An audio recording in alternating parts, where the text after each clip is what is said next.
السلام علیکم ناظرین، شروع اللہ کے نام سے جو بڑا مہربان نہایت رحم والا ہے۔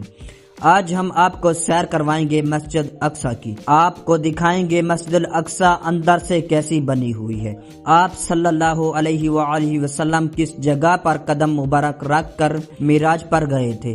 وہ کون سی مقام ہے جہاں کھڑے ہو کر آپ صلی اللہ علیہ وسلم نے 1,24,000 انبیاء کی امامت فرمائی؟ بیت المقدس، مسجد الاقصی اور کعبۃ الصخرہ میں کیا فرق ہے؟ مسجد الاقصی کی ارد گرد لوگوں کا رہن سہن کیسا ہے؟ اس کے علاوہ بہت سے ایسا حقائق اور دلچسپ مقامات دکھائیں گے جو آپ کے لیے نئے ہوں گے۔ ویڈیو شروع کرنے سے پہلے آپ لوگوں سے چھوٹی سی ریکویسٹ ہے، ویڈیو کو لائک کر دیں اور نئے آنے والے دوستوں سے گزارش ہے کہ ہمارے چینل کو سبسکرائب کرنا نہ بھولیے گا۔ تو چلیے مسجد الاقصی کی سفر شروع کرتے ہیں۔ مسجد الاقصی کی تاریخ بہت پرانی ہے۔ یہ زمین پر بنائی جانے والی دوسری مسجد تھی اور آج مسلمانوں کے لیے تیسری اہم ترین مسجد کی حیثیت رکھتی ہے۔ خانہ کعبہ کی تعمیر کے تقریباً 40 سال بعد حضرت ابراہیم علیہ السلام نے اس کو تعمیر کیا۔ آج اس کا کل رقبہ 1,44,000 مربع کلومیٹر ہے۔ اس جگہ 5 لاکھ سے زیادہ لوگ نماز ادا کر سکتے ہیں۔ مسجد الاقصی کو بہت سے ناموں سے جانا جاتا ہے، جیسے کہ بیت المقدس، دیوار براق، مسجد قبلی، مسجد المروان، مقام براق، دیوار گریا اور حرم شریف۔ فلسطین کا شہر حضرت عیسیٰ علیہ السلام سے 3,000 سال پہلے ہے کنعان کے لوگوں نے آباد کیا۔ اس کا نام فلسطین بھی انہوں نے ہی رکھا تھا۔ کئی ہزار سال یہ لوگ اس جگہ قیام پذیر رہے۔ حضرت ابراہیم علیہ السلام نے اپنے بیٹے حضرت اسماعیل علیہ السلام کو ساتھ خانہ کعبہ تعمیر کیا اور اپنے دوسرے بیٹے حضرت اسحاق علیہ السلام کے ساتھ مسجد الاقصی کو تعمیر کیا۔ حضرت اسماعیل علیہ السلام کی اولاد آگے مسلمان اور حضرت اسحاق علیہ السلام کی اولاد یہودی کہلائی۔ حضرت اسحاق علیہ السلام نے بیت المقدس کو سنبھال لیا۔ اس کے بعد حضرت اسحاق علیہ السلام کے بیٹے حضرت یعقوب علیہ السلام کے پاس نبوت آئی اور ان کے بڑے بیٹے تھے جس میں سے حضرت یوسف علیہ السلام کو اللہ نے نبوت سے نوازا۔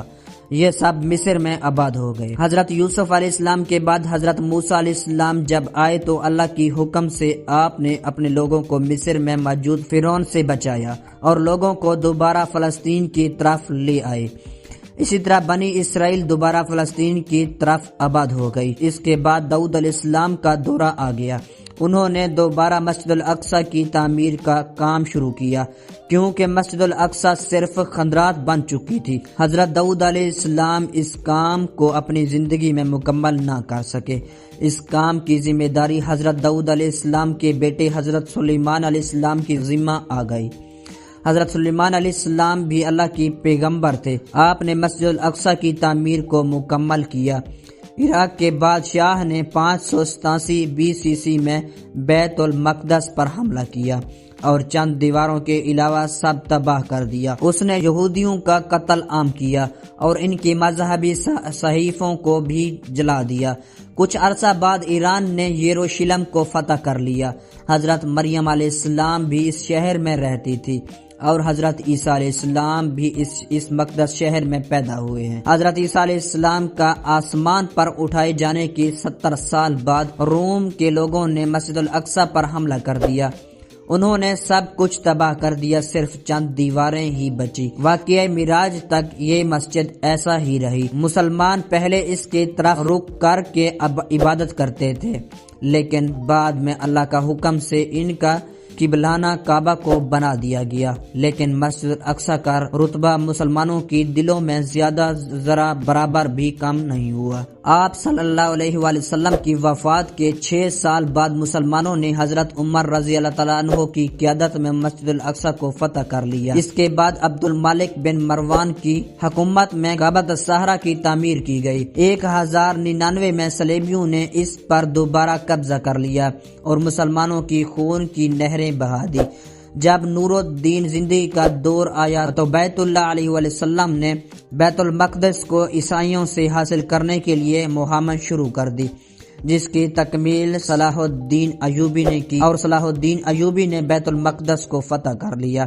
1918 تک بیت المقدس مکمل طور پر مسلمانوں کے پاس رہا اور 1918 کے بعد برطانیہ نے اسے دوبارہ اپنے قبضے میں لے لیا۔ برطانیہ کے قبضے کی دیر تھی کہ یہودی یہاں تیزی سے آنا شروع ہو گئے۔ 1948 میں یہودیوں نے زبردستی اپنے الگ ملک اسرائیل کا اعلان کر دیا اور فلسطین کے مسلمانوں پر ظلم کا آغاز ہو گیا۔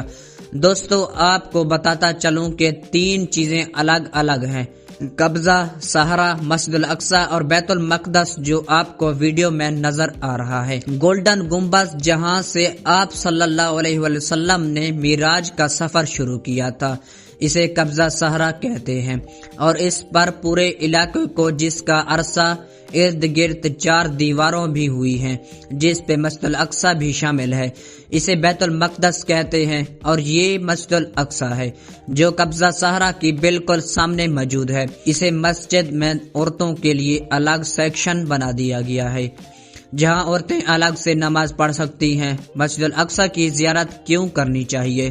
اس کے بارے میں حدیث میں آیا کہ آپ صلی اللہ علیہ وسلم نے فرمایا 3 مسجدوں کے لیے سفر کیا جائے، پہلی مسجد نبوی، دوسرے مسجد الحرم اور تیسری مسجد الاقصی۔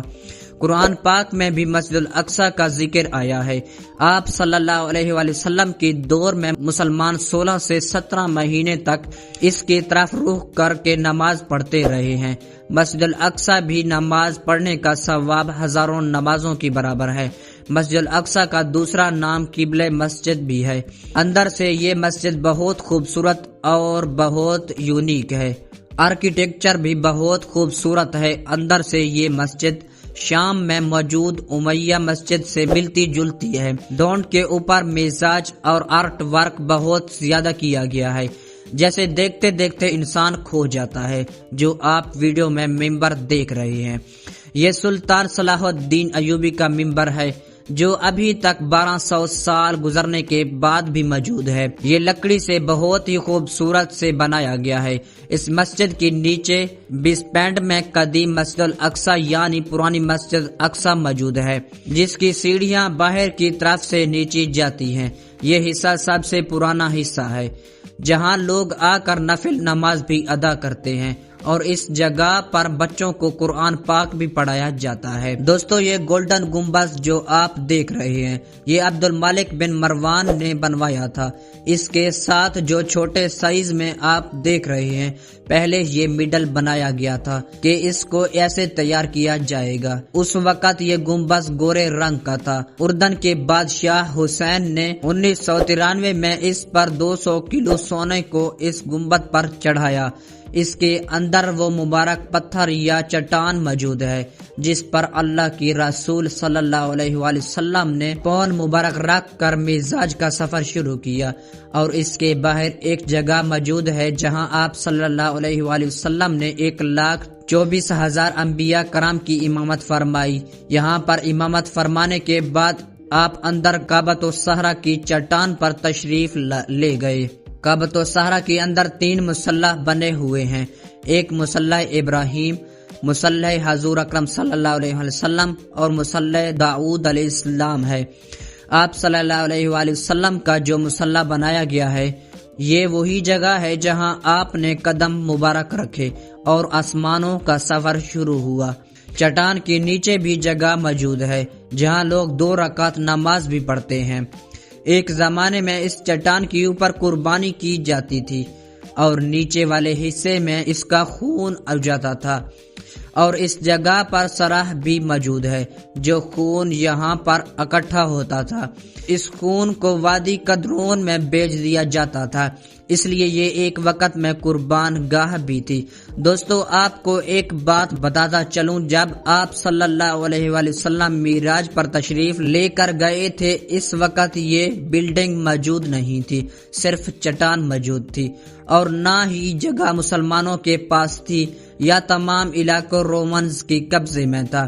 یہودیوں کا کہنا ہے کہ اس چٹان کے نیچے تابوت سکینہ موجود ہے، اور یہودیوں کے مطابق حضرت عیسیٰ علیہ السلام کی قربانی حضرت ابراہیم علیہ السلام اس چٹان کے اوپر کرنا چاہتے تھے، اور یہودی یہ بھی کہتے تھے کہ ان کا مسیحا آئے گا اور اسی چٹان کے اوپر قربانی کرے گا، اور پھر ہیکل سلمان کے دوبارہ تعمیر کی جائے گی اور پورے دنیا میں ہماری حکومت اور راج ہوگا۔ اسی وجہ سے یہودیوں کے لیے کعبۃ الصخرہ بہت اہمیت رکھتا ہے۔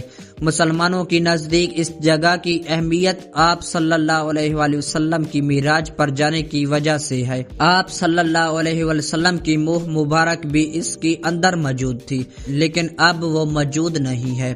اس پورے حصے کے 9 گیٹ ہے۔ ان میں سب سے خوبصورت گیٹ دمشق گیٹ ہے۔ اس کے چاروں طرف میں دیواریں موجود ہیں اور اس کو آرکڈ سٹی بھی کہا جاتا ہے، جہاں بہت سے چھوٹی چھوٹی دکانیں اور بازار موجود ہیں۔ یہ جگہ مسلم کوارٹر کا بازار ہے، جہاں اکثر لوگوں کا رش رہتا ہے۔ ارد گرد کی بلڈنگ بہت پرانی اور خستہ حال ہیں۔ کپڑے، جانے نماز اور دوسری چیزیں یہاں لوگ بیچتے ہیں۔ ویسٹر بہت زیادہ ان بازاروں میں آتے ہیں۔ عربی میں اسے سوق کہتے ہیں۔ اسرائیلیوں نے مکمل طور پر کیمروں سے یہاں پر کنٹرول کیا ہوا ہے۔ اس کے اندر سے ہی راستہ آرمینی کوارٹر کی طرف بھی جاتا ہے، جہاں ان کے چرچ بنے ہوئے ہیں، جیسے کہ آپ ویڈیو میں دیکھ رہے ہیں۔ بازار سے ہوتے ہوئے آپ لینڈ گیٹ سے مسجد الاقصی کے کمپاؤنڈ میں بدل ہو جاتے ہیں۔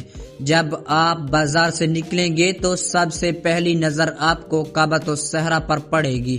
کعبۃ کا مطلب گولڈ ہے، کیونکہ اس پر سونا لگا ہوا ہے۔ یہودی اس جگہ کو ٹیمپل ماؤنٹ کہتے ہیں، کیونکہ یہ وہ جگہ ہے جہاں یہودیوں کا پہلا اور دوسرا ٹیمپل موجود تھا۔